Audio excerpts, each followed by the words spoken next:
Hi folks, welcome to another Cybersecurity sketch note with me, Gavin Ashton. Today we're going to be looking at the NIST Cybersecurity framework. Now, I thought what might be useful is to give you a little bit of background on my own work history, because that gives you some context into the reasons why I particularly like the NIST Cybersecurity framework and why you might too.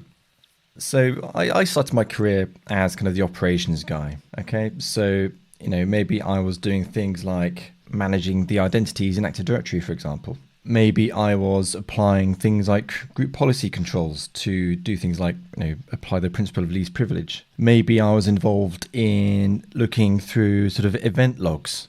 So if there was like some event going on and we needed to find out what was happening, maybe I'd be involved in the process to, respond to those events. So maybe applying fixes, use a hammer and a spanner here, but hopefully that's not what you're using to fix Active Directory. And then going forward from that, applying other controls. So maybe these are things like access controls or what have you to protect from those sorts of things happening again in the future.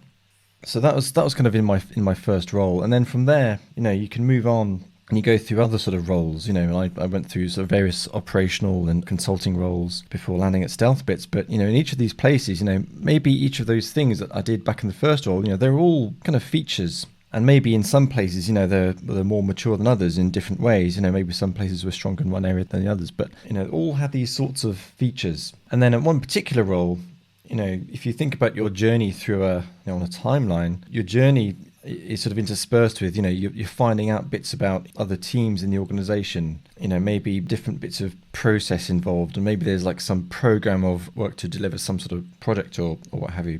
And then we reached an inflection point where all of a sudden it was decided that a framework was required. And I personally found NIST to be a framework that was of great value for several reasons. So, over the years, I'd been involved in various things, having come from different types of organization, different verticals.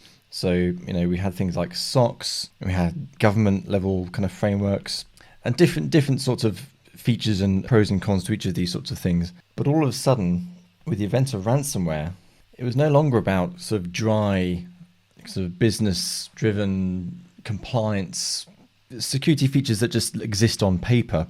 All of a sudden, this was about survival. So this is no longer about tick boxes. This is no longer about, things that we can sit in meetings and discuss. All of a sudden, the survival of the business depended upon these things that I had long taken an interest in, but it was suddenly much more relevant. So the reason why I like NIST, it's a very noisy world, okay? There's all sorts of things. There's sort of news events. There's things going on within the business. We've got our own personal aspirations, and there's all kinds of things which feed into. I'm trying to draw one of these, the old cartoon clouds you could see with fists coming out and, a foot down here. It's just an awful lot of noise. And what the cybersecurity framework does is it removes a lot of that noise, removes obscurity and provides clarity. Okay, and the reason why I like it in particular is because it draws a line from the people that we're trying to protect. So our the leadership, our colleagues, our customers, and draws a line all the way through to very specific controls. It does that through several different sort of layers. So the cybersecurity framework itself consists of several parts. So we have concepts like profiles and tiers and the core. Profiles and tiers is really about how we as an organization see ourselves, our requirements, and how much priority and budget and those sorts of things that we put into cybersecurity. So it allows us to identify kind of where we are, where we'd like to get to. But the more interesting feature for me, at least, is the actual core element. So there's a line in here, which I'll draw sort of halfway down. Now, within cybersecurity framework itself, within this core function, you have functions here, categories, and subcategories. Okay, you've probably come across these before. So functions are identify, protect, detect, respond, and recover. And anybody who was listening at the start may have detected that I was talking about those things in the job that I did. And all these things are things that we're likely doing to some degree already. But what I like about the NIST cybersecurity framework is that it actually calls those out and gives them things that we can hang our activities off. So identify, protect, detect, respond, and recover.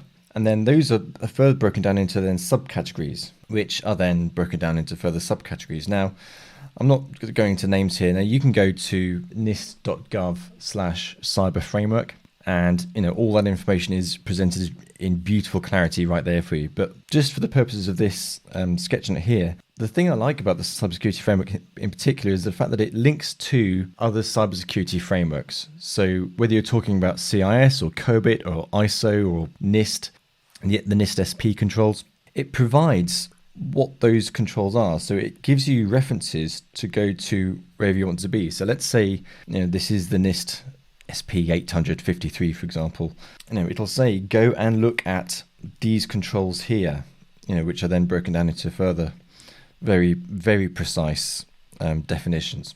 And it really does give you that huge amount of clarity, which is massively valuable. When you're talking about the survival of the organization, these things become extremely relevant. So this has got obvious use cases, obviously for, business leaders, CISOs, CIOs, etc., who are setting up security programs to allow teams to align and achieve progress and so on. But even for people across the IT stack. So, like stuff back at the beginning of my career, even back here, if somebody had provided me with these controls back then, I said, okay, I can see how we're, weaker here and there. And it would have given me just some personal direction on where I need to place focus.